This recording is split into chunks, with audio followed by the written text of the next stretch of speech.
Masih bersama Babinsa. Babinsa. Babinsa. Kalian semua mendengarkan Babinsa. Babinsa. Babinsa. Masih bersama Babinsa. Babinsa. Babinsa. Babinsa.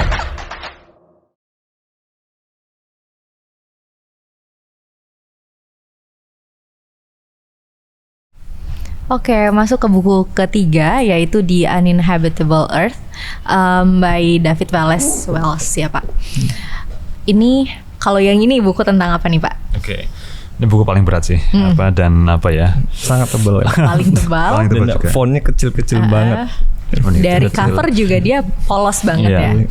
Dan mungkin biar straightforward kali ya ke isinya. Jadi dia memang lebih kritik atas tidak bisa ditinggalinya uninhabitable ya bumi kita gitu. Dan dia sebenarnya banyak karya lain yang berkaitan dengan global warming, climate crisis ya yang udah ada, tapi menurut saya ini yang so far eye opening ya, bahwa ini memang kita nggak bisa elakkan tampaknya gitu. Secara singkat ini mungkin doomsday book lah, book tentang kiamat kali ya. to make it very blunt itu. Nah itu. Oke. Karena ini dia banyak banget memang sekarang udah, maksudnya kita nggak bisa nutup mata ya dengan udah banyak banget isu yang berkaitan dengan ya udah jadinya bumi ini jadi kurang nyaman untuk ditinggali, sudah semakin tidak nyaman gitu untuk ditinggali. Gimana? Tapi penggambaran buku ini sehingga menarik bagi Pak Rocky ya Pak ya. Itu mungkin terkait dengan konsekuensinya yang dipaparkan dan juga bagaimana dia mencoba menjelaskan melalui data-data, historical research dan interview orang. Menurut dia itu sangat opininya sangat bisa diandalkan, dan bagaimana urgensi untuk mengambil tindakan atas ini gitu ya Pak, sehingga worst case skenario-nya itu bisa diatasi. Tapi pada intinya pesan utama dari penulis itu bisa dideliver nggak sih Pak terhadap pembaca gitu. Soalnya mungkin terlalu banyak kasus-kasus atau buku-buku yang sama. Jadinya tidak ada novelty kita dibilangnya Pak, novelty dari buku ini sendiri. Oke, makasih Mas Pak. Dari buku ini memang tidak ada yang baru dari sisi data itu sudah ada semua, dan dia secara apik ya kemudian mengemas riset-riset yang sudah ada ya, dikomunikasikan dengan bahasa yang lebih mudah diterima oleh orang umum gitu ya. Jadi kalau basis data itu memang di search ya. Jadi saya pikir valid. Nah, jujur saya belum selesai baca buku ini. Jadi saya mungkin baru setengah nih ya, dan sisanya saya skimming gitu ya. Karena kalau tadi apakah dia bisa deliver, makin saya baca makin gloomy saya. Ya, jadi halaman itu kan kayak kita baca kan makin, kalau ini kan happy ya, ketika itu happy nih. Dan juga ini agak teror dikit ya, perang ya, tapi ada keseruan dari dinamika yang ada di Bomber Mafia. Tapi kalau ini begitu baca ini itu dari halaman ke halaman tuh kok mana sih good newsnya kan, makin ini fakta lagi kemudian mengingatkan berbagai bencana yang ada. Memang ini dari aspek membuka awareness kita tampaknya berhasil gitu. Jadi oke, memang kita nggak bisa, there's no escape gitu. Dan kalau mungkin nggak ada waktu ya, baca yang chapter pertama aja deh gitu kan. Itu dia baru kasih ada sedikit hope tuh di paragraf terakhir. Itu pun mungkin dua kalimat aja. Lainnya tuh bad news semua gitu. Jadi bisa dibayangkan impresi yang kita dapat sebagai audiens ya, bahwa emang ini hal yang penting nih, kita harus memang buka mata ke sini. Atau jangan-jangan penulis ingin menunjukkan urgensinya dari hal-hal negatif itu ya Pak ya. Betul. Tapi mungkin solusi yang ditawarkan buku ini tuh visible nggak sih Pak? Soalnya begitu banyak sekarang debat terkait dengan global warming dan lain-lain, juga bagaimana mengatasinya, belum lagi konflik-konflik politik, ekonomi dan sebagainya. Gitu. dari yang saya baca kok dia malah tidak menawarkan solusi. Jadi apa ya, ada gini, dia itu membahas oke, mungkin kita punya ide solusi di teknologi lah jadi solusi kita ya, kita kemudian mengembangkan satu teknologi untuk menangkap karbon atau apalah dan seterusnya. Dia bahas satu persatu, tapi itu kemudian dipatahkan visibility-nya gitu. Dalam arti apakah ini realistis, apakah bisa gitu kan ya. Jadi itu kemudian dari apa yang kita sangka sebagai solusi, pelan-pelan kok nggak bisa juga ya gitu. Jadi yang kemudian menambah, kalau dibilang pesimisme iya gitu. Jadi dari sisi ini memang masalah yang kita nggak bisa santai-santai. Karena kita mikir ada masalah nanti juga ada orang lain yang bakal beresin, kayak kemarin kita dapat COVID ya. COVID kemudian udah pikirin Bill Gates aja lah cari vaksin gitu kan. Kita bisa sedikit bersantai. Tapi ini tampaknya dari sini belum ada solusinya. Belum ada solusi yang terbaik dan gitu. Paradoksnya adalah solusinya dari kita sendiri gitu. Jadi bukan gini. Climate crisis itu bukan berarti kita itu neglecting ya atau mengabaikan alam, tapi justru kita sudah melihat tanda-tanda alam, tapi masalahnya datang dari bagaimana manusia itu menanggapi alam itu gitu. Dan ini nggak bisa cuma 1-2 orang, harus semuanya collective action. Dan orang yang paling harus berubah adalah orang yang saat ini paling aman dari masalah global warming atau global crisis ya, climate crisis gitu. Ya, bagus tuh kalimatnya, saya suka. Orang yang paling harus berubah, orang yang paling aman dari global warming itu sendiri. Benar ya, karena berarti mereka berada di posisi yang dia sudah cukup punya teknologi yang mapan untuk melindungi dia dari efek-efek itu gitu ya Pak? Betul. Gini, negara yang paling atau komunitas gitu ya atau pihak yang paling riskan terkena dampaknya adalah mereka yang paling tidak berkembang. Negara yang least developed itu istilahnya ya. Jadi negara-negara miskin itu akan ada perubahan, katakan ya sea level naik. Itu mereka ya tenggelam duluan gitu. Sementara yang kaya-kaya mereka kan punya sumber daya untuk membentengi gitu. Dia mau bikin itu bisa gampang. Tapi bagi mereka yang di pinggiran itu ya, begitu ada perubahan iklim dia yang ya ibaratnya mati duluan gitu loh. Dan ini yang harus mengubah itu bukan ya, kalau mereka berubah mereka bisa apa gitu, tapi yang kaya-kaya nih loh, wealthy ini loh gitu. Oke. Ya, menarik banget ini benar. Terkait kita tahu Pak, ini cukup kompleks ya Pak. Ketika dibilang harus collective action itu sendiri harus berada di level yang berbeda, individu, organisasi, bahkan level negara. Nah, kira-kira hubungan antara permasalahan perubahan iklim ini terkait dengan ekonomi, politik, bukan sosial itu, dijelaskan buku ini sejauh mana ya Pak gitu? Ya, ini kebetulan di kita juga punya program baru ya di ASEAN Master Sustainability Management, dan ini sebenarnya kita sedang ingin mainstreamkan ke konsentrasi di baru. Nanti kan kita ada 6 ya, kita akan ada 7 Sustainability Management, tapi ini masih proses transisi ke sana. Nah, tadi kaitan dengan itu adalah apa kaitannya kalau kita bicara ini ya, negara kaya itu sudah duluan melalui revolusi industri. Revolusi industri di mana mulainya? Inggris ya. Jadi tahun 1800-an dia udah mulai gitu kan. Sementara kita baru belakangan nih. Ya, jadi mereka itu kaya ya. Kemudian kita baru ya, kita sekarang baru mau naik nih ya, baru naik kemudian dipaksa oleh yang kaya-kaya nih. Kamu jangan bakar ini dong, bakar batu bara dong. Ya kamu harus jaga lingkungan dong gitu. Terus kita bilang, lu enak aja bilang gitu. Dulu bakar berapa banyak gitu kan. Kita baru mau berkembang suruh ganti pakai negara energi yang lain yang lebih mahal. Gimana kita bisa berkembang? Jadi memang nggak bisa dipungkiri ada korelasi antara pertumbuhan ekonomi dengan polusi atau dengan kerusakan lingkungan lah atau alam ya.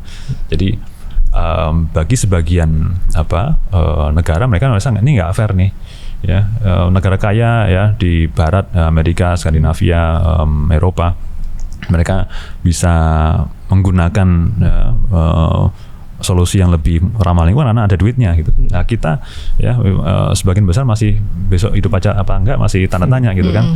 Jadi kita pakai plastik atau segala macamnya itu ya karena kita belum kaya gitu. Jadi kan jadi dilema yang susah nih. Ya mau berkembang ya, tapi ya itu kita masih ya, atau kita mau jadi green ya, tapi kita kondisi juga belum sustain juga dari sisi ekonominya gitu. Nah ini gimana nih, bisa nggak ya katakan yang negara kaya itu kemudian ada support ke kita gitu kan, mau nggak mungkin support teknologi atau support sumber daya atau apalah gitu kan, sehingga kita tidak dilepas sendirian gitu. Nah mungkin lebih ke sana. Kalau dari sisi ekonomi mungkin jelas ya Pak. Mungkin contoh sesimpel cost dari batu bara itu lebih dikit ya Pak, untuk pembangkit listrik, murah juga gitu. Jadi saya juga baca bahwasanya Cina itu 50% masih menggunakan batu bara sebagai pembangkit listrik. Di sisi lain juga mereka mulai transisi ke renewable energy, dan itu juga dengan bukan skala yang kecil, skala yang besar, tapi balik lagi menjadi dilema ya, mau nggak mau harus sama-sama paham gitu Pak. Tapi gimana kalau misalnya hambatan ini terjadi dari political will dari leadernya itu sendiri. Mungkin contoh simpel, di masa kepemimpinan Trump dia melepaskan Paris Agreement karena kepentingan ekonomi terutama, mungkin itu gitu. Oke. Ini memang kalau sambung ke politik, tadi ekonomi udah bahas ya, iklim politik, nah ini emang tambah tricky lagi ya. Batu bara lah kita ambil, kemudian konteksnya bagi Indonesia, kita tahu sendiri kita tuh memang salah satu produsen batu bara, dan kita dari sisi politik banyak berkaitan dengan batu bara juga. Betul. Artinya ketika mau ada gerakan untuk berpindah ke yang renewable, mesti mengancam ini dong, status quo mereka dong gitu kan. Mereka punya produk, punya pasar, kalau harus berpindah ya gimana gitu. Artinya dari sisi political will akan menantang ya, akan menantang karena tampaknya konfigurasi ekonomi di Indonesia masih dominasi di batu bara tuh kuat gitu. Gitu. Ya ini hal yang eye opener, karena di sisi lain kalau kita terus seperti itu ya ini nih beberapa prediksi itu udah di depan mata gitu. Apalagi kepentingan batu bara itu dipegang pejabat politik tinggi kebanyakan ya Pak. Iya. Perusahaannya banyak punya mereka. Iya.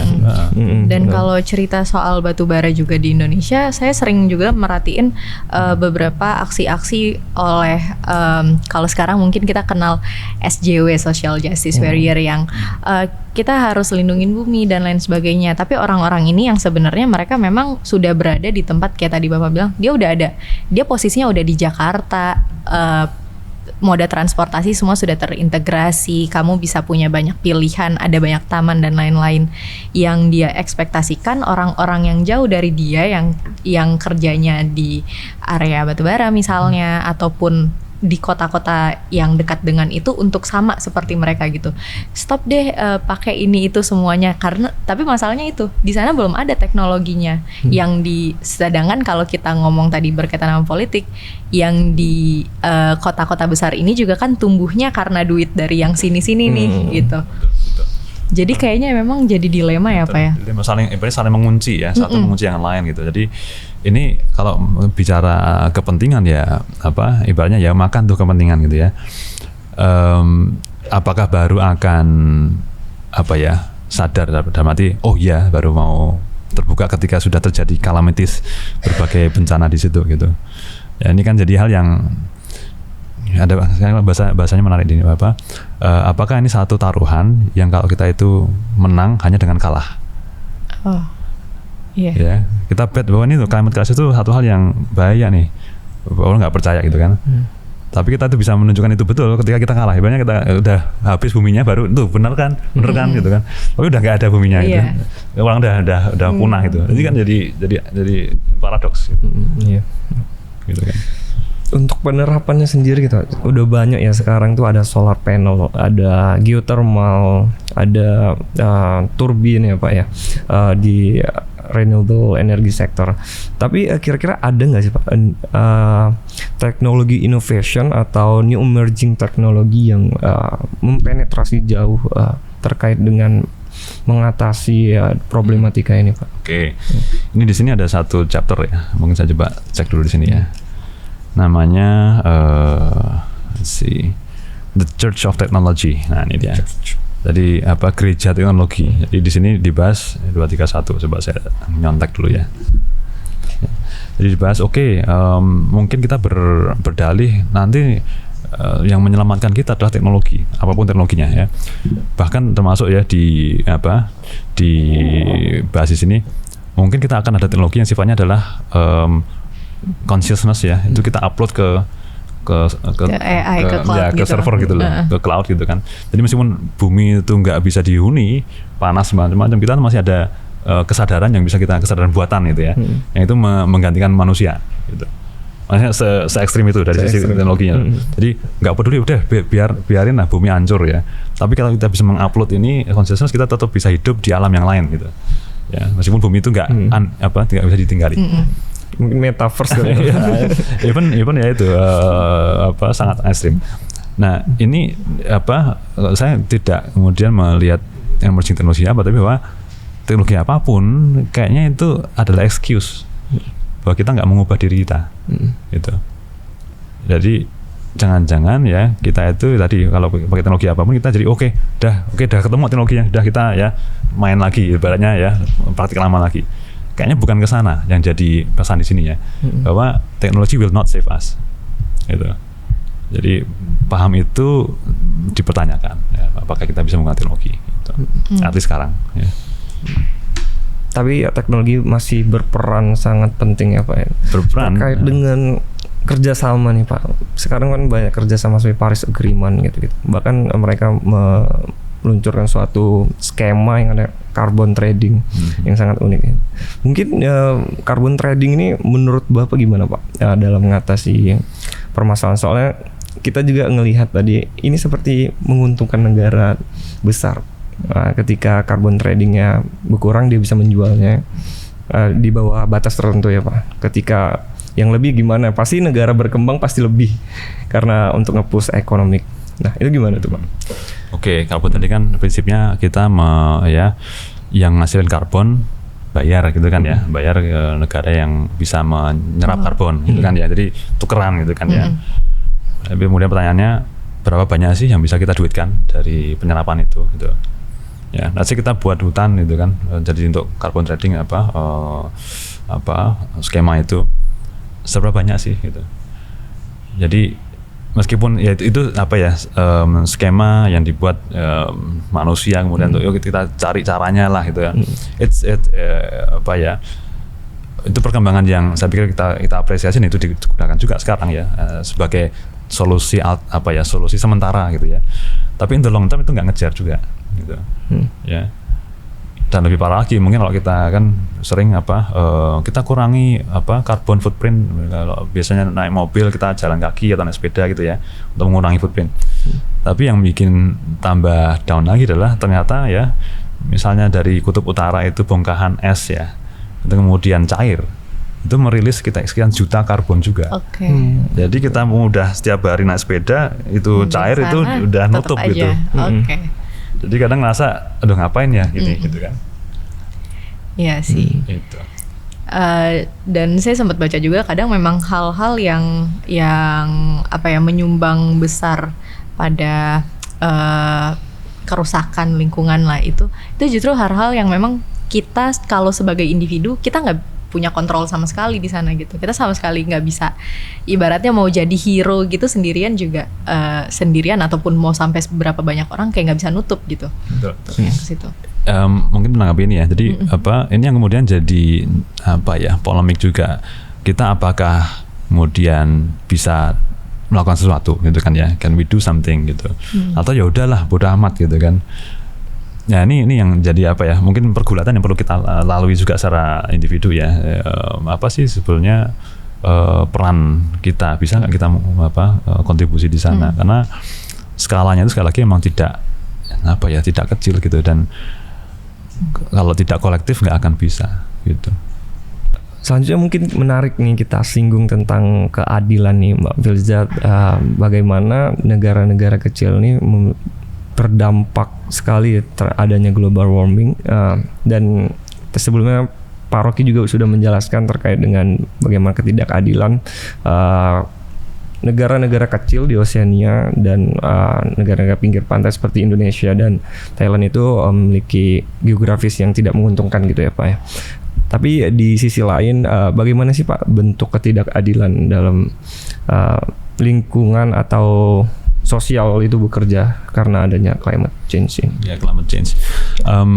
Tadi ya kalau dari sisi geografis memang yang dekat dengan laut itu ya, kalau dia naik dia akan kena duluan ya.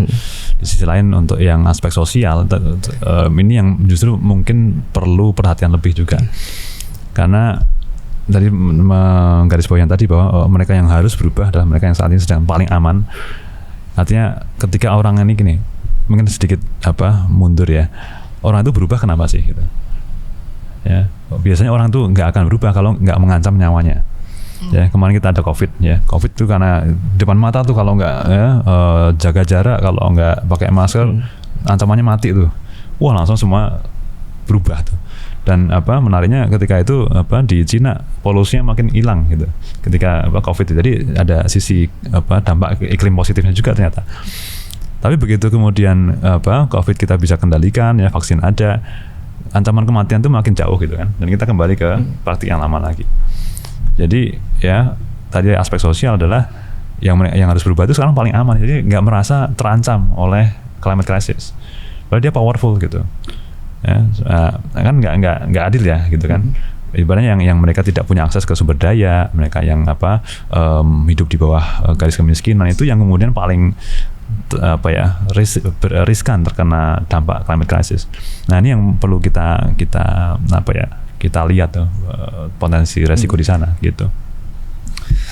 Kita politik udah nih Pak, ekonomik dan sosial udah. Kira-kira buku ini memberikan solusi secara holistik nggak sih Pak? Atau jangan-jangan benar-benar hanya menakutin kita aja gitu, tanpa adanya jalan keluar gitu?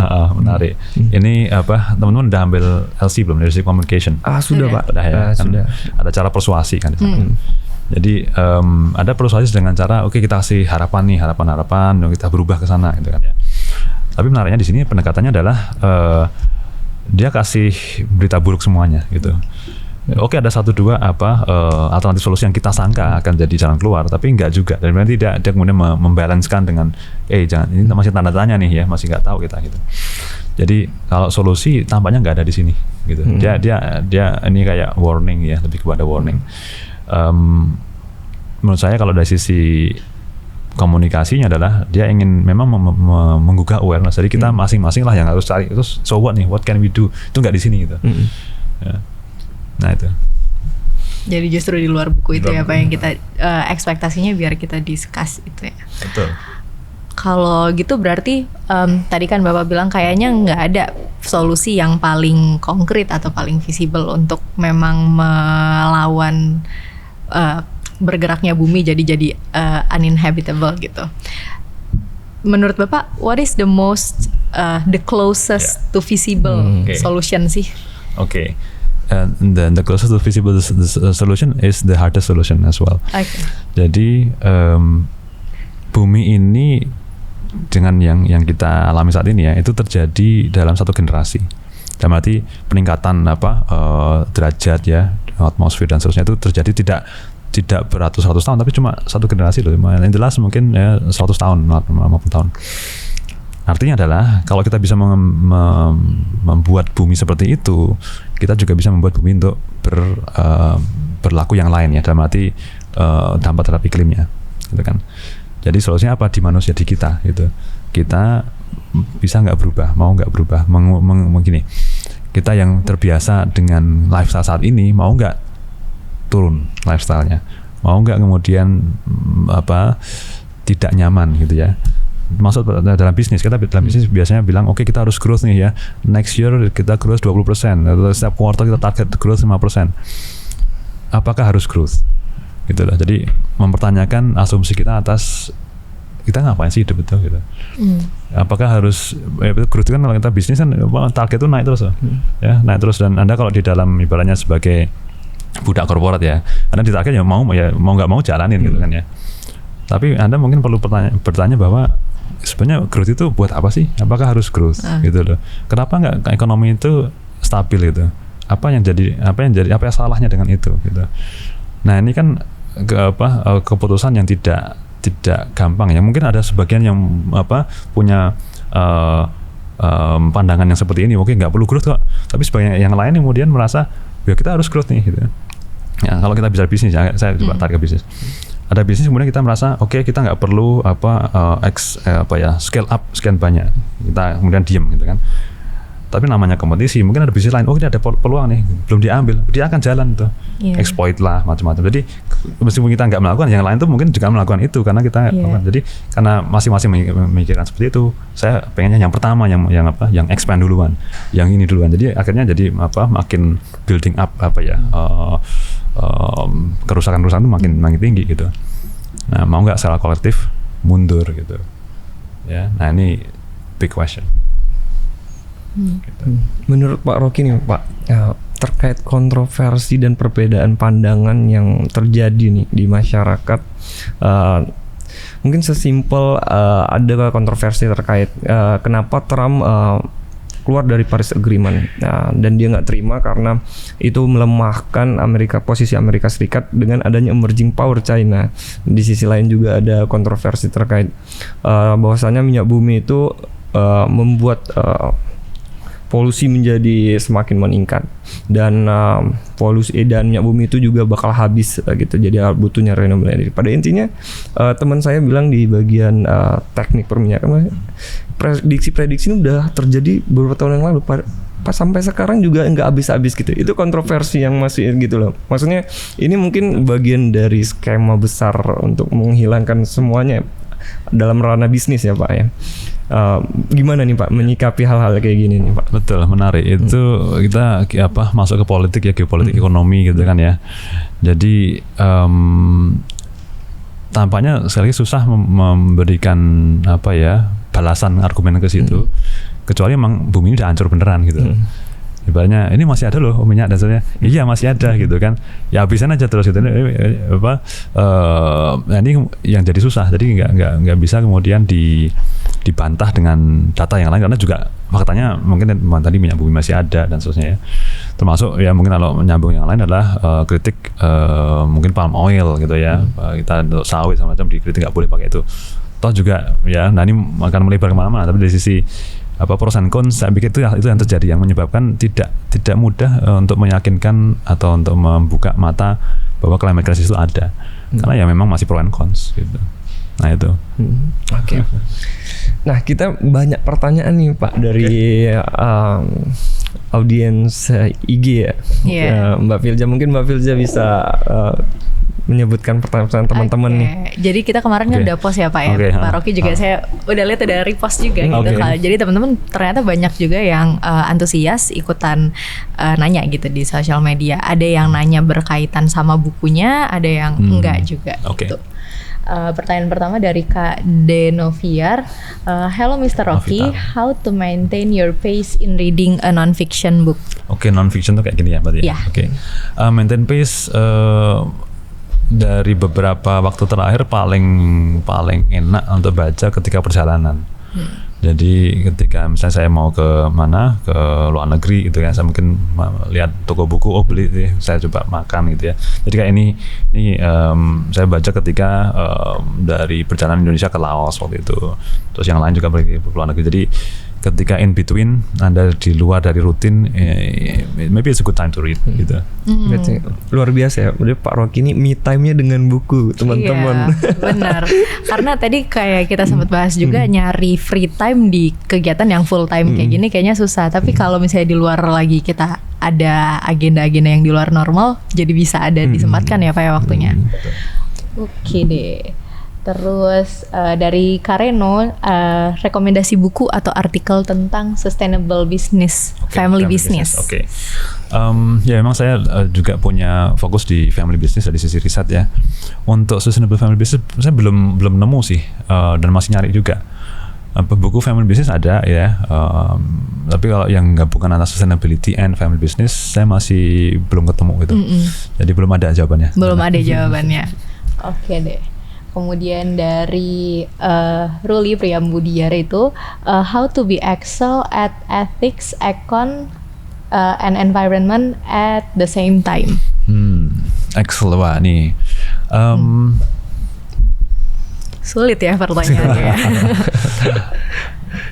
At the same time gini, apa sih yang kita maksud dengan at the same time gitu ya? Apakah harus waktu yang sama katakan detik ini semuanya sama, atau kemudian kita bisa kayak dalam satu periode tertentu ya, kita kemudian yang pertama yang ini dulu, yang itu dulu, kayak kita balance ya. Balance itu kan mungkin bukan kemudian kita itu berada di titik tengah ini, tapi mungkin kita ke sana, ketika ini mulai turun kita balik ke sana lagi ya, ke sana lagi, bolak-balik gitu loh. Nah, mungkin ketika kita tahu kita sudah terlalu kebablasan di satu, kemudian kita balik. Nah, itu caranya untuk kemudian menyeimbangkan ya at the same time gitu. Gitu. Mungkin ada alarm, oke kalau ini terlalu berat ke economics, mungkin it's time to return ya ke yang lain gitu. Jadi ya mungkin itu sih. Oke, makasih Pak. Ini kayaknya menjadi pertanyaan bagi kita di dalam banyak banget hal ya. Sesederhana mungkin pada saat belanja terus nggak bawa kantong belanja, terus kalau beli mau pakai plastik belanja atau kantong belanja, lebih murah yang plastik belanja, kayak gitu-gitu. Balancing itu semua kayaknya memang jadi PR kita bersama. Kemudian dari Reinhard Wijaya, apa kalimat terbaik yang pernah Pak Rocky baca? Aduh susah nih. Kalimat terbaik, kalimat terbaik ya. Kalau dari konteks 3 buku ini, mungkin tadi bahwa mengenai perubahan ya, change ya. The one who needs to change, the one who is the safest from the urgency to change. Jadi ini mungkin kita perlu jadikan refleksi juga. Kalau kita tuh nyaman, jangan-jangan itulah saat kita tuh sebenarnya harus berubah. Kalau berubah ketika udah ada ada todong senapan di depan mata, Anda berubah itu wajar. Ya, tapi kalau Anda nggak ada apa-apa kok berubah, ini yang luar biasa nih, gitu kan. Jadi ini yang tampaknya, oh ya benar juga ya, gitu kan. Kalau kita merasa nyaman, mungkin it's the right time to change. Gitu. Not when we are in danger gitu ya. Gitu. Oke. Keluar dari comfort zone ya.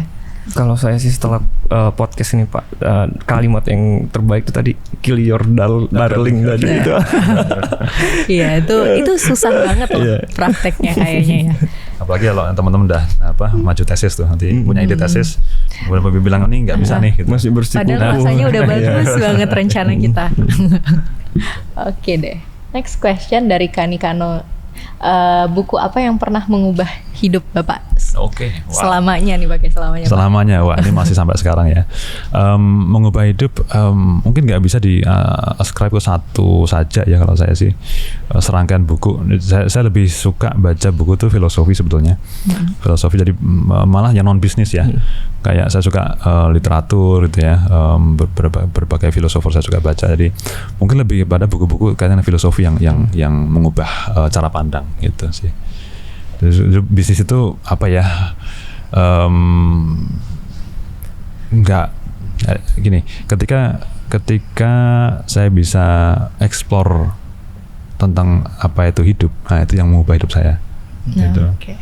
Gitu. Jadi justru buku-buku yang di luar bisnis mungkin. Betul. Justru ya Pak ya. Betul. Oke. Atau Pak Rocky sudah jenuh banget ya. Sampai PhD masih baca buku bisnis kan pasti ada. Enggak sih, saya melihat malah bisnis itu sebagai konteks ya. Jadi bisa ada konteks, tapi berbagai cara pandang itu tetap bisa kita gunakan juga di konteks itu gitu. Iya benar sih, dan pada dasarnya kalau saya ngelihatnya pada dasarnya semua bisnis sih Pak. Jadi ya tinggal bagaimana kita menjalankan itu kan. Oke. Dan ini dari Tantu Razan. Ini student di ASEAN Master nih Pak. How do you get people, especially teens, to read more books? Okay. What is the basic idea behind this program? Oke, nanti tentang programnya teman-teman. Programnya boleh. Oke, teens to read more books. I think dengan cara ilustrasi kalau saya sih. Ketika dengan audiens ya, siapa jadi audiens. Kalau tadi teens, bagaimana kita mengcapture audiens itu lebih open terhadap sifatnya gambar. Ya why not kita temani teks tadi, buku tadi dengan yang bergambar ilustrasi. It's part of the strategy. Ya, tapi akan ada banyak cara lah. Tapi kalau yang saya biasa lakukan, saya suka gambar juga ya. Bikin komik saya suka gitu kan. Saya bisa melakukan itu untuk capturing attention ya. Oke, jadi menyesuaikan sama target kita juga ya, spesifik misalnya teensnya juga senengnya yang kayak Apa, gimana, betul. kayak gitu ya Pak. Oke, kemudian tadi buat yang what is the basic idea behind this program? Mungkin ini kan sebenarnya kolaborasi ya antara One Week One Book dan juga Babinsa. Kalau dari Babinsa tentu saja kita untuk mewadahi atau memberikan entertainment juga ke teman-teman tentang apa-apa aja sih yang tergantung tema yang sedang dibahas kayak gitu. Tapi spesifik untuk episode kali ini nih yang One Week One Book mungkin bisa dijelaskan sama Mas Dewa. Oke. Kenapa sih jadi ada One Week One Book? Kenapa ada One Week One Book? Nah, pasti itu menarik banget ya. Jujur, tim One Week One Book nggak 1 minggu 1 buku, nggak udah gimana pengetahuan kita ya Pak ya. Pasti juga ada skimming atau ngelihat buku apa nih yang marketable banget dan penuh menginspirasi gitu. Nah itu kita ambil, pada intinya kita mencoba memberikan insight ke teman-teman bahwasannya ada buku yang menarik untuk dibaca ya, maybe bisa memberi ilmu pengetahuan lebih atau seperti masukan dari teman-teman tadi kalau ada buku yang bisa menginspirasi hidup gitu, bagaimana seorang pembisnis mempraktikkan dengan efektif gitu. Itu sih kita memberikan insight pada intinya gitu sih. Dan mungkin program kerja ini kenapa saja ya mungkin bagus segini ya, nggak hanya sekedar One Week One Book itu di post ya Pak, pada biasanya di post Instagram. Dan mungkin ada buku menarik, memang itu harus memang dikolaborasikan dengan acara podcast, itu memang benar-benar menarik sih menurut saya Mbak Filza. Mungkin sedikit input bisa juga loh di One Week One Book itu dikasih kayak buku ini itu tuh relevan di mata kuliah apa sih gitu kan. Oh Iya, iya, nyambung gitu iya. Bisa. Karena gitu. Marketing management atau mungkin ethics atau apa. Jadi ada kayak relevansinya gitu. Relevansinya. Nyambung ke program. Karena selama ini kan kita kasih short review, Short kemudian tema besarnya gitu ya Pak ya. Nanti bisa kita kaitkan dengan itu juga gitu. Oke. Pada dasarnya kan One Week One Book ini kita harapannya bisa kasih kan teman-teman pasti selalu nyari mau baca buku apa sih gitu. Dan kadang suka nggak tahu buku apa yang tepat untuk saya baca saat ini gitu. Jadi harapannya nanti dari One Week One Book teman-teman bisa dapat rekomendasi juga gitu karena baca di short reviewnya itu. Kemudian next question dari Reinhard Wijaya, apakah membaca buku fiksi itu bisa dikatakan kegiatan produktif Pak? Oke. Fiksi, of course ya. Jadi tadi kalau kembali ke mana sih Klis tadi ya, bahwa kita ada waktu untuk play gitu kan ya. Jadi baca buku tanpa tujuan yang jelas dalam arti fiksi ya, mungkin itu kan entertainment ya, nggak ada konsep juga nggak ada ya fiksi. Tentu itu memberikan ruang bagi otak kita untuk bermain, dan itu pada gilirannya nanti akan menjadi mata air ya untuk berkreativitas gitu, bisa. Oke. Jadi juga tetap bisa kreatif teman-teman. Maksudnya produktif karena nanti bakal dapat nilai kreatif gitu dari baca buku fiksi. Betul. Kemudian dari Kak Afif Mudovi, apa kutipan atau materi yang paling berkesan dari salah satu buku yang buku favoritnya Pak Rocky? Jadi mungkin dari 3 ini nih Pak. Tadi sih saya akan mengembalikan ke tadi yang dari John Cleese, get into your panic early gitu kan, get your panic in early. Jadi semakin early semakin bagus. Mungkin dari sini. Yang ini masalah tadi quote-nya tentang seringkali ya kita itu harus menggadaikan idealisme untuk bisa menang. Nah ini menjadi eye opener juga tuh. Dan yang sini kembali ke tadi yang masalah perubahan ya, bahwa kita harus berubah, mungkin kita yang paling nyaman gitu. Oke.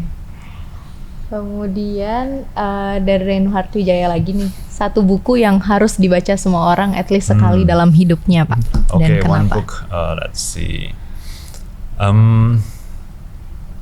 It's a bit difficult. Mungkin yang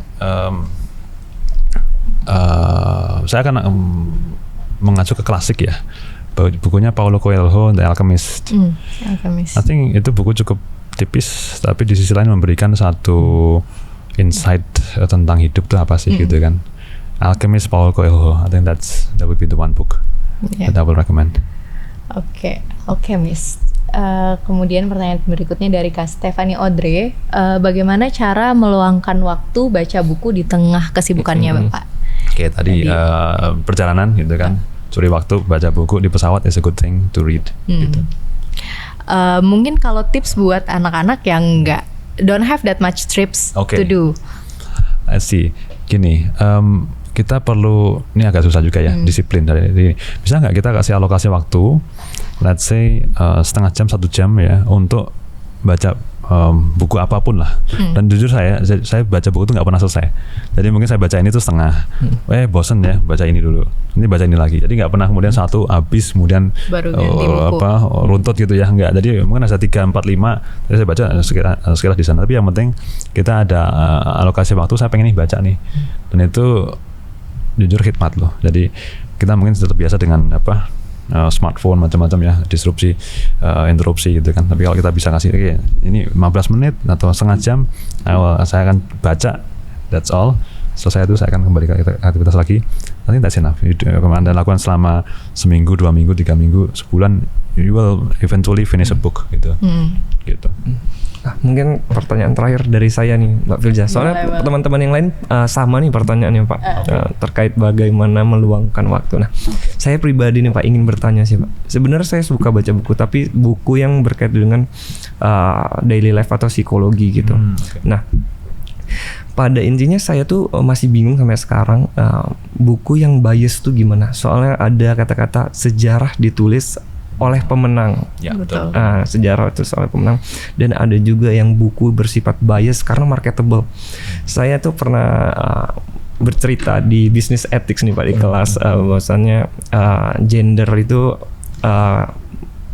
memiliki kecondongan terhadap misalnya gender laki-laki itu lebih mudah visual, dan bagaimana gender perempuan itu lebih menonjol understanding. Beliau bilang bahwasanya hati-hati harus membaca buku karena nggak semua buku itu bisa dijustifikasi kebenarannya. Ada yang bersifat marketable. Nah, menurut Pak Rocky sendiri nih gimana nih Pak kita memilih buku yang marketable tapi bias, dan istilahnya mencoba untuk memframing kita karena mungkin itu berkaitan dengan sejarah, yaitu karena sejarah ditulis oleh pemenang gitu loh Pak. Betul. Nggak hanya pemenang, bahkan pemenangnya laki-laki gitu, history gitu ya. Ini apa ya, kalau kita bicara buku memang akan ada macam-macam variasinya kan. Dan kalau kita itu merasa kita baca buku, kok gini ya, kok saya nggak cocok ya sama yang dikatakan, ya udah stop aja gitu. Jadi nggak usah maksain. Di sisi lain adalah bisa nggak ketika kita baca buku itu kita memahami sudut pandang dia. Mungkin ada dan ini masalah bias tadi ya. Let's say kita ada satu buku kemudian kita ngerasa ini kok bias banget sih ke, let's say mungkin ke gender tertentu atau apalah ya, atau bias tertentu. Kalau Anda bisa memahami kenapa dia seperti itu, Anda punya level yang lebih tinggi dari sisi memahami buku itu loh.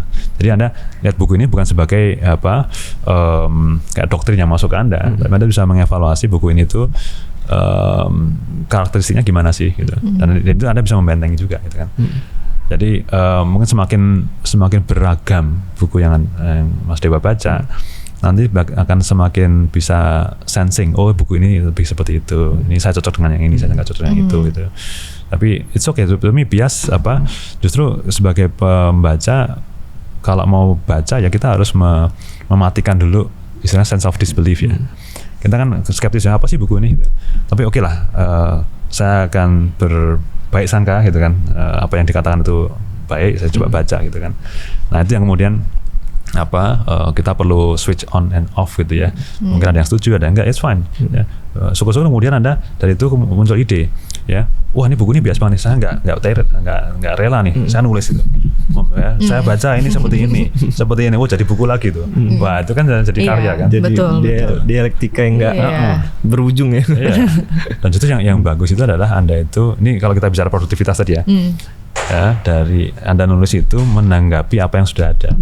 Gitu. Anda harus di buku ini ya dikatakan ABC, di buku C dikatakan CDE.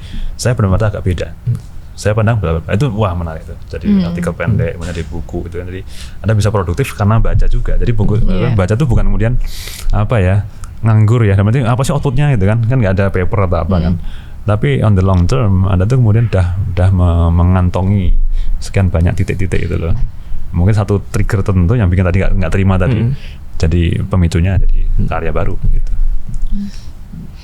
Itu salah satu pesan yang selalu disampaikan kalau buat ke anak-anak yang lagi nulis tugas akhir gitu. Jadi kalau mentok nulis, baca. Semakin banyak baca biasanya semakin ada ide untuk nulis justru.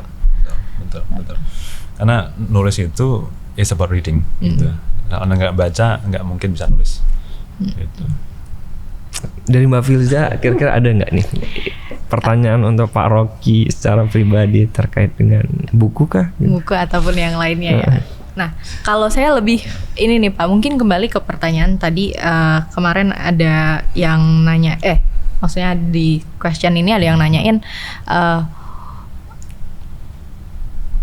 what's our purpose behind this program? Nah, kebetulan sebenarnya mungkin kalau teman-teman belum tahu, program kolaborasi ini kan juga kita jalankan berdasarkan saran dari Bapak gitu.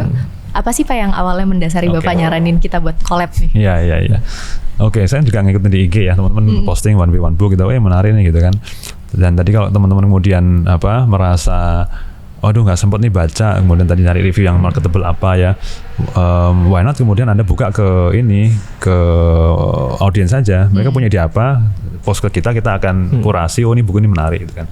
Nah dari sana kebetulan pada waktu itu saya juga baru baca tuh sesuatu ya, beberapa buku ini langsung why not saya coba sampaikan ke teman-teman gitu kan, coba nih buku nih keren nih, why not kita nggak cuma tulisan aja tapi juga engage dengan diskusi gitu, karena kontennya sekaligus gitu ya. Kalau cuma mungkin kalau visual sebagian yang bisa kita capture, tapi kalau kita ada semacam ini kolaborasi, mungkin impactnya akan lebih gede gitu kan. Gitu. Dan jadi ada poin diskusinya juga, bisa nanya-nanya juga, dan kita bisa open question kayak gini, jadi teman-teman jadi bisa nanya juga. Kayak nanti yang kita undi ya, 2 akan dapat ebook tuh. Oke. Dua diundi atau 2 terbaik yang Bapak pilih? Atau gimana tuh nanti? Dari yang kita jawab tadi, kita list namanya, kita undi. Oke, baik. Oke deh, kalau begitu. Dari Mas Dewa ada yang mau ditanyakan lagi? Udah Mbak. Oke. Nah mungkin sebelum kita close nih Pak, apa ada yang terakhir yang mau Bapak sampaikan? Oke. Kembali ke 3 ini ya, ini dari yang paling ringan sampai yang paling berat. Dari aspek buku, kita dalam sehari-hari tentu pengen kreatif ya, tapi semua orang bisa kreatif gitu. Jadi poinnya di sana.